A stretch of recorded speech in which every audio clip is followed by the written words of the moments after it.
이번 사건과 관련해서 전문가 모시고 좀 더 자세하게 좀 이야기를 나눠봐야 될 것 같습니다. 이웅혁 건국대 경찰학과 교수 나와 계십니다. 안녕하십니까? 네, 안녕하세요. 네, 브리핑을 함께 들어봤는데요. 지금 아버지의 진술 몇 가지가 좀 새롭게 나온 것 같습니다. 말을 잘 듣지 않아서 반복적으로 체벌을 가했다. 또 이 욕실로 끌고 가는 과정에서 다쳤고 이 아들을 방치하는 바람에 숨졌다. 그 이후에 이제 냉동 보관했다. 지금 이런 이야기들이 나오고 있는데 상황 어떻게 지금 파악을 하고 계십니까? 그러니까 지금 이제 새로운 그 내용 자체는 네. 그 체벌이 반복적으로 그리고 상당 기간에 걸쳐서 있다라고 이제 그 어머니도 얘기를 한 것 같습니다. 네네. 그러니까 우리가 예상했던 것처럼 욕실에서 걸려서 넘어져서 우연히 사고는 아닌 것으로 일단 생각을 할 수가 있지 않느냐. 네. 왜냐하면 지속적으로 체벌을 했다. 또 반복적으로 물리적 학대를 이제 한 것이었던 것이 깔려져 네. 있었고 그 와중에서 당일날 욕실에 가서 목욕을 시키려고 했는데 말을 안 들어서 아마 끌고 끌고 가다가, 가는 과정에서 네. 사망을 했다라고 일단은 피의자는 얘기를 하고 있는 것이죠. 그러다 그러고 보니까 다쳤다가 이걸 치료를 적극적으로 하지 않는 바람에 사망을 했다. 지금 이렇게 이야기를 한 것 같습니다. 그렇죠. 네. 근데 그러다 보니까 어쨌든 이것이 살인이냐 아니면 폭행치사냐. 네네. 근데 그 부분에 있어서 경찰은 일단은 구속영장 등의 그 혐의 사실은 폭행치사로서 먼저 그 좁게 범위를 적은 것 같고요. 네네. 다만 이제 이것이 수사하는 그 과정에서 뭐 저희 그 평가지만 이 부모로서 일정한 부양 의무가 있음에도 불구하고 뭐 여러 가지 예를 들면 방임이라든가 뭐 이런 것을 했다라고 한다면 부작위에 의한 사실은 뭐 살인의 고의가 있을 수도 있지 않느냐라고 추정도 가능한데 네. 이것은 이제 그 계속적인 수사를 통해서 밝혀져야 할 내용이고요. 네. 일단 이 시점에서는 폭행치사 그래서 아동복지법 위반 혐의로 이 부모 모두를 그 피의자로 특정한 것으로 생각이 됩니다. 네, 어제도 이 아버지는 아들을 살해하진 않았다 그렇게 주장하지 않았습니까? 그 주장을 지금 계속해서 지금 이야기를 하고 있는 것 같네요. 그렇죠. 그러니까 네. 그 살인이라고 하는 구체적인 행위 자체가 있었던 것은 아니다라고 하는 계속 그 살인에 있어서의 고의성 네. 이것은 계속 그 부인을 하는 것으로 일단 그 브리핑을 통해서 우리가 알 수 있는 것 같고요. 네. 다만 그럼에도 불구하고 우리가 주목을 해야 될 것은 이 물리적 학대. 물론 네. 이제 부모의 입장에선 체벌이라고 이렇게 예, 완곡하게 표현하지만 이것을 동전의 양면이기 때문에 일반적인 사회 상규를 넘어서는 체벌이라고 한다면 이것은 네. 물리적 학대에 분명히 그 해당이 되는 것이죠. 예. 그리고 이것이 1회, 2회도 아니고 이 모친의 얘기도 지속적으로 있었다. 네네. 그리고 이제 그 본인 혐의를 인정하는 면에서는 말을 안 들어서 반복적으로 체벌을 했다. 뭐 이런 것으로 봐서는 네네. 최소한 아동 학대의 물리적 학대는 분명히 상당 부분 네네. 지속되었던 것은 아닌가 일단 그렇게 추정할 수 있을 것 네, 같습니다. 아동 학대 그 부분을 조금 더 집중적으로 조사를 해봐야 될 것 같다라는 생각이 듭니다. 자, 그런데 뭐 지금 아버지 주장이 뭐 지금까지 어느 정도 맞다고 하더라도 그 왜 아들의 시신을 그렇다면 왜 훼손까지 했을까? 이게 잘 이해가 되지 않거든요. 그렇죠. 뭐 설령 네. 이 혐의자 그 아버지의 주장이 맞다고 그러니까요. 하더라도 여전히 풀리지 않는 것이 그러면 그 오랜 3월 달에 이 아이가 입학을 했는데 그 10월 달까지 왜 학교를 안 보냈느냐 이 부분도 상당히 의문스러운 점 중에 하나이고 네네. 그다음에 두 번째 혹시 이 아이가 정말 사고로 그 욕조 등의 관계에 대해서 사망을 했다. 한 달 지나서 네네. 그러면 정식적인 사망 절차를 이렇게 거쳐야 되는 것인데 네. 그렇지 않고 어떻게 자신의 아이를 끔찍하게 사체 훼손까지 하고 네. 그다음에 냉장고까지 넣어서 보관을 했느냐. 그러니까요. 이 부분은 역시 우리가 그 정상적인 상식으로는 납득이 안 가는 얘기가 아닌가 생각이 됩니다. 네, 그 욕실에서 다쳤다고 했을 때 그 이후에 적극적인 치료를 하지 않고 방치한 그 부분은 어떤 뭐 혐의가 적용될 수 있는 겁니까? 그러니까 결국 이제 그 부분이 네. 이제 그 방임이죠. 그러니까 아버지로서 그 친권자로서 일정한 부양 의무가 있고 또 그 아이가 다치면 당연히 이제 그 병원 진료를 받아야 된다든가 네네. 일정한 이제 치료와 부조에 있어서의 의무가 있는데 이것을 그대로 방치하고 네. 나몰라라 해서 결국은 그러니까요. 사망에 이르렀다. 뭐 네. 지금 본인의 진술만에 근거하면 네네네. 그럼 이것도 역시 그 방임이 해당되기 때문에 그렇다고 본다면 우리가 아동학대법상 예를 들면 물리적 폭행, 아까 체벌이라고 하는 거, 네. 또 아이가 다쳤음에도 불구하고 적정한 병원 진료를 받는데 상당 부분 소홀했다라 하고는 방임, 그리고 아마 이 과정에도 정서적 학대도 있었을 것으로 생각이 돼서 이른바 그 중복 학대가 발생했던 7개월, 8개월 기간이 아니었던가 일단 추정할 수 있으리라고 보입니다. 네. 자, 그런데 이게 4년 정도나 지금 실종이 됐었던 상태 아니겠습니까? 그렇다 보니까 이게 지금 사망 시점과 지금 시신 발견 시점까지가 상당히 지금 시간이 많이 흘렀는데요. 그렇다 하더라도 이 정확한 사망 원인, 뭐 사망 시점 등을 파악할 수 있는 방법이 있는 겁니까? 사망 시점 같은 경우는 상당 부분 뭐 한계가 있지 않는가 생각이 드는데요. 특히 이제 예를 들면 이제 일주일 전에 어떤 살인 사건이 발생을 해도 정확한 사망 시점이 언제냐 이것을 추정하는데도 많은 한계가 있습니다. 네네. 그런데 이것은 무려 그 최대 기간으로 보면 그 4년 그 전이기 때문에 그러니까요. 어느 날 어느 시점이냐 이것을 과학적으로 추정하는 데는 상당 부분 한계가 있다. 다만 이제 그 부검 등을 통해서 사망 원인 같은 경우는 어느 정도 추정이 가능하지 않겠느냐. 네. 뭐 예를 들면 사체의 여러 가지 그 모습을 봐서 네. 예를 들면 이제 이게 자상 뭐 일정한 흉기에 의한 뭐 공격이 있었던 것이냐, 아니면 뭐 두개골에 한 번 있었던 것이냐, 네네. 아니면 일정한 뭐 독극물에 의한 것이었던 것이냐, 아니면 이른바 줄이나 이와 같은 끈 등을 또는 목졸름을 했던 것이냐, 네. 이와 같은 사망 원인은 어느 정도 추정이 가능하겠지만 사망 시점을 추정하는 것은 근본적으로 한계이고 그와 같은 측면에서 네. 아버지가 이와 같은 여러 가지 그 살해 방법을 실제로 했느냐를 입증하는 것도 따라서 한계가 있을 수밖에 없다. 네. 이렇게 그 생각이 되고요. 네. 다만 이제 그 혹시 본인이 자백을 하거나 제3자의 여러 가지 그 진술 또는 목격자의 뭐 증언 등을 종합해서 상당 기간의 방임이 있었다고 한다면 네. 이른바 그 부작위에 의한 뭐 살인의 가능성을 함께 열어볼 여지도 분명히 있는 것인데요. 지금 어쨌든 간에 그 아버지의 진술에 의하면 욕조에 옮기는 과정에서 사고로 인해서 치명적인 외상이 생겼고 그것을 제대로 병원에 진료를 받지 않아서 사망을 했다. 네. 일단은 그렇게 그 이야기를 하고 있기 때문에 이것에 있어서의 좀 더 그 면밀한 수사가 이제 근거가 돼야 될 것 같고요.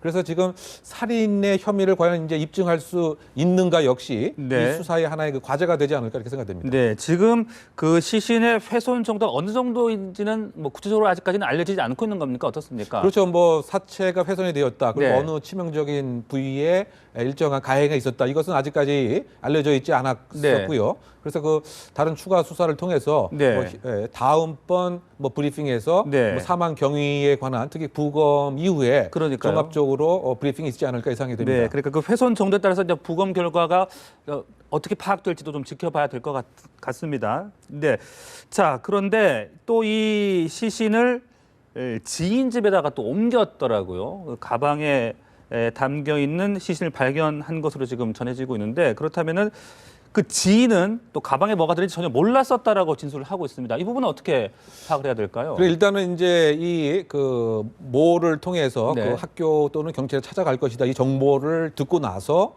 이 가방을 신속하게 나름대로 지인에게 처리를 한 것으로 일단 추정이 됩니다. 네. 뭐 그렇다고 본다면 자신에게 불이익이 온다라고 하는 결과는 분명히 인지를 하고 있었기 때문에 네. 우리가 생각하는 시시변별이 전혀 없는 뭐 정신병자는 분명히 아닌 것이죠. 네. 따라서 자신의 일정한 행위 자체가 향후 나에게 불이익이 온다. 그러면 네. 이것을 빨리 숨겨야 되겠다라고 하는 생각은 분명히 했을 것이다. 네. 그래서 지인에게 이것을 맡긴 것 같고요. 네네. 다만 이제 이 지인이 과연 이 가방 안에 이 아이의 사체가 있었던 것인지 없었던 것인지를 알고 있었느냐. 근데 네네. 이제 지인의 입장에서는 전혀 몰랐다라고 얘기를 하고 있었기 때문에 네. 과연 이제 알면서도 이것을 이제 뭐 숨겨줬던 것인지 이것은 향후 수사를 그 통해서 밝혀져야 할 부분이 아닌가 보입니다. 네, 자 이렇게 비속 살인 혹은 뭐 상해치사가 될 것 같은데 이렇게 엽기적인 아들의 시신을 훼손하는 이런 사건이 과거에도 발생했던 사례가 종종 있었습니까? 그렇죠. 이제 이것이 이제 최근에 그 네. 통계별로 보면 우리 그 한국에서 살인 사건이 대략 1년에 한 1,100건 정도 이렇게 발생합니다. 물론 이제 증감이 있긴 하지만 말이죠. 네. 근데 지금 말씀하신 것처럼 이른바 자식 살해, 그 비속 살해는 1년에 한 30건에서 한 40건 정도 그 발생하고 있습니다. 네네. 근데 그 대부분의 그 경우가 가정 불화라든가 또는 경제난 뭐 이것에 가장 큰 이제 이유가 되고 있고요. 결국 가장 핵심적인 것은 이 자식을 나의 중요한 아들이나 딸로 생각하기보다는 나의 지금 입장에서 상당히 불편하고 그래서 스트레스를 해소하거나 스트레스적 차원에서 없애야 되겠다라고 네. 생각하는 이와 같은 이유가 하나 있고요. 또 한편으로 봐서는 뭐 예를 들면은 상대방 배우자에 대해서 일정한 그 불만이 있기 때문에 배우자에 대한 복수의 한 방법으로서 자식을 살해하는 경우도 있었습니다. 네네. 그리고 더군다나 뭐 어떤 경제적인 어려움에 있어서는 이 아이 자체가 향후 인생을 살아가는데 상당 부분 부담이 되기 때문에 네. 이 아이를 위해서 자식까지 살해하고 나도 역시 자살을 하는 이른바 그 타사로 자살의 형태로 이렇게 연결되었었던 것인데 네. 이번 사안에서는 어쨌든 그 부모 자체도 그 온전하게 생활을 계속하고 있고 또 여동생은 특별한 또 아동학대에 아직 뭐 징후는 나타나지 않는다라고 이렇게 얘기를 하는 것 네네. 같아요. 그렇다고 본다면 무슨 사연인지 모르겠지만 이 아들에 대해서는 애착 형성이 되어 있지 않았던 그 무슨 사연이 있지 않았을까? 네. 일단은 그와 같은 추정이 가능하다고 생각됩니다. 네. 자, 이게 그나마 이게 지난해 인천 초등학생 학대 사건 이후에 이 장기 결석 학생에 대한 추적 조사 결과 지금 드러난 사건 아니겠습니까?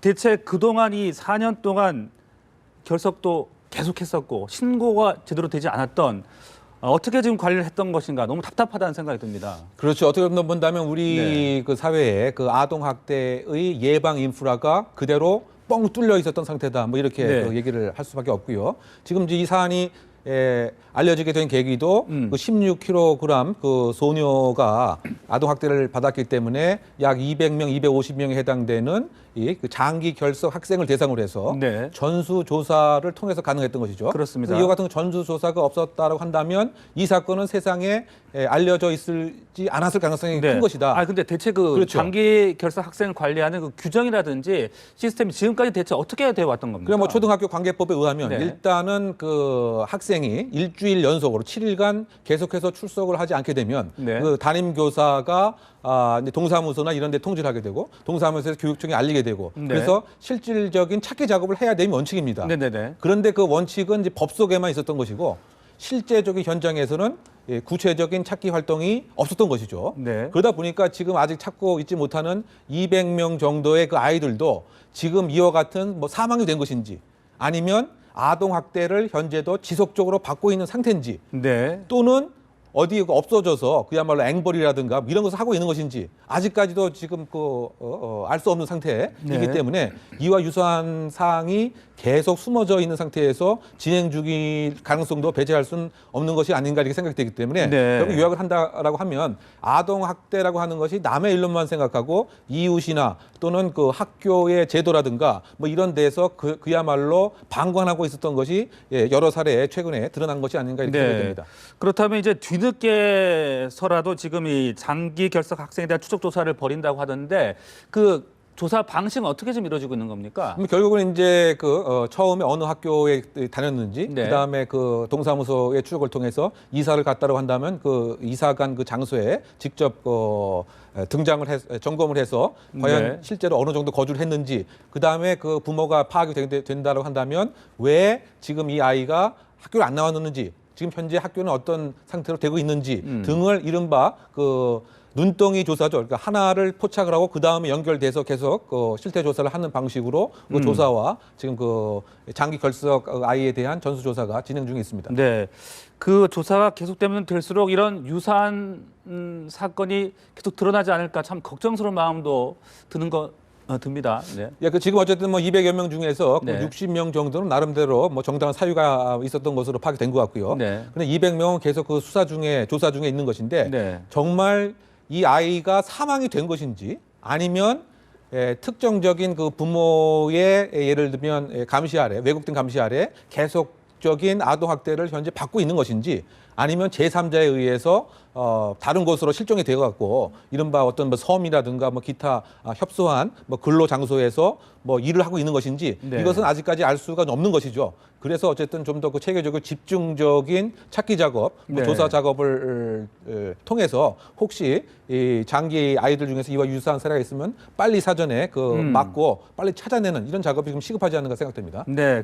자, 이렇게 정말 이해하기 힘든 이런 엽기적인 사건이 참 자주 발생하고 있는 것 같습니다. 우리 사회 어떤 점이 문제라고 좀 봐야 되겠습니까? 결국은 이제 아동을 안전하게 이렇게 키우는 네. 인프라 자체가 지금까지 취약했다라고 하는 점이죠. 바꿔 얘기하면 이제 조기에 이와 같은 학대받는 아동들을 발견할 수 있는 이와 같은 네. 인프라가 구축이 됐어야 되는데 남의 일로 생각을 하고 아동에 대해서 구체적인 신고를 하거나 이런 것이 상당 부분 적었다라고 하는 점이고요. 네. 지금 현재도 전국에 아동 이 학대 관련된 기관이 한 50개 정도에 불과한데 이 지금 업무 자체가 이 인원에 비해서 상당히 과부하 걸렸기 때문에 네. 실제로 신고를 받고 나도 현장에 가서 아동 학대가 이루어졌는지 꼼꼼하게 체크할 수 있는 인력과 자산이 부족하다. 네네. 이것이 가장 큰 이제 문제점이기 때문에 네. 아동 학대 의심자에 대해서 조기 발견을 하고 조기 발견이 있은 다음에 이 가정으로부터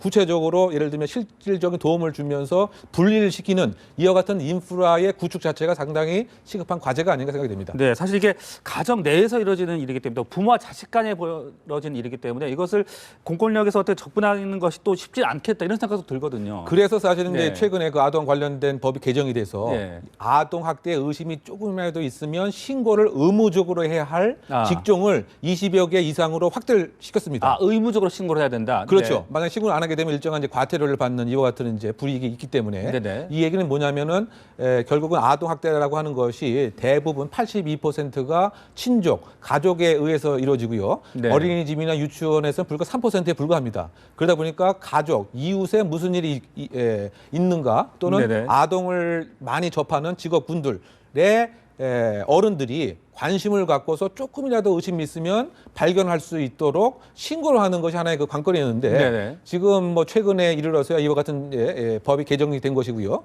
그래서 아동 학대 초기 발견 비율이 외국에 비해서는 지금 현저하게 떨어져 있는 이와 같은 상태인 것이죠. 네. 그러다 보니까 어쨌든 지금 시급한 것은 이 인프라를 새롭게 구축을 하는 것이 가장 필요하다. 네. 왜냐하면 아동 학대로 조금이라도 의심이 있으면 사실 바로 일정한 공권력이 이제 들어가야 되고 네. 공권력에 들어가기 위해서는 아동 학대가 의심이 되는 사항에 있어서 정보와 제보가 이제 많이 있어야 되기 때문에 네. 이와 같은 것은 사회적 어른의 책임으로서 사실은 이제 집중적으로 보완이 돼야 되는데 네. 아쉽게도 이번에 예산과 관련돼서는 아동 예방 인프라에 관해서 550억을 요청을 했는데 사실은 3분의 2 가량이 잘리고 한 150억 정도만 지금 이렇게 반영이 됐다는 거예요. 이만큼 네. 사실 이 복지라고 하는 이 구체적인 이 아동 학대 예방에 있어서 좀 더 초점이 재설정이 되지 않는가 생각됩니다. 네. 자, 이런 아동 학대뿐 아니고 참 이 엽기적인 입에 담기 참 민망한 그런 사건들이 자주 발생하고 있는 것 같습니다. 우리 사회 어떤 점들을 좀 고민하고 반성을 해봐야 될까요? 결국 이제 이 범죄라고 하는 대안 자체가 네. 처벌만이 능사가 아니고 경찰, 검찰 이와 같은 형사사법기관만이 독점하는 것이 아닙니다. 이것을 어떻게 큰 틀에서 본다면 네. 노동정책, 복지정책과 어우러져 있는 것이고 이것에 대한 효과는 한 달, 두 달이 아니고 상당히 중장기적인 호흡을 갖고 접근해야 될 문제이기 때문에 이 범죄 문제, 아동 문제를 국가 정책의 중요한 어젠다의 우선순위로 설정해 놓고 네. 이거를 지속적으로 체크하고 점검하고 효과성을 검증하는 네. 이와 같이 국가 정책의 우선순위로 들어가야지 근본적인 아동 학대를 포함한 끔찍한 범죄를 사전에 예방할 수 있는 네. 대안이 되지 않을까 생각이 됩니다. 네, 혹시 말이죠. 해외에서는 이런 아동 학대라든지 가정 폭력 이런 거에 대한 공권력의 접근이 어떻습니까? 가장 핵심적인 것 자체는 네. 아동을 혼자 두는 것 자체도 이것은 이상한 혐의점이 있는 것으로 사회가 감시의 망을 보고 있습니다. 네. 바꿔 얘기하면 이제 우리 같은 경우에는 혼자 길을 걸어가는 아이들은 그럴 수도 있겠지, 신부름을 네. 가겠지 이렇게 생각하지 않습니까? 그런데 이제 외국에서는 정말 이상하다. 아동을 방임한 형태다. 네네. 이렇게 돼서 바로 이제 신고가 들어가게 되는 것이죠. 또 집안에 아이를 예를 들면 1시간, 2시간 이상 혼자 둔다라고 하는 것이 네. 주변 이웃에 의해서 감지가 되면 바로 이제 경찰에 신고하게 됩니다. 이처럼 사전에 예방을 하는 이와 같은 것이 아주 꼼꼼하고 아동 네. 안전에 대한 감시의 눈 자체가 촘촘하다. 이것이 우리나라와 상당히 좀 대비되는 점이 아닌가요? 그와 같은 생각 많이 네, 듭니다. 그런 점도 좀 참고를 해서 우리가 사회 전체가 좀 더 고민을 하고 좀 개선을 해 나가야 될 것 같습니다. 네, 오늘 말씀 잘 들었습니다.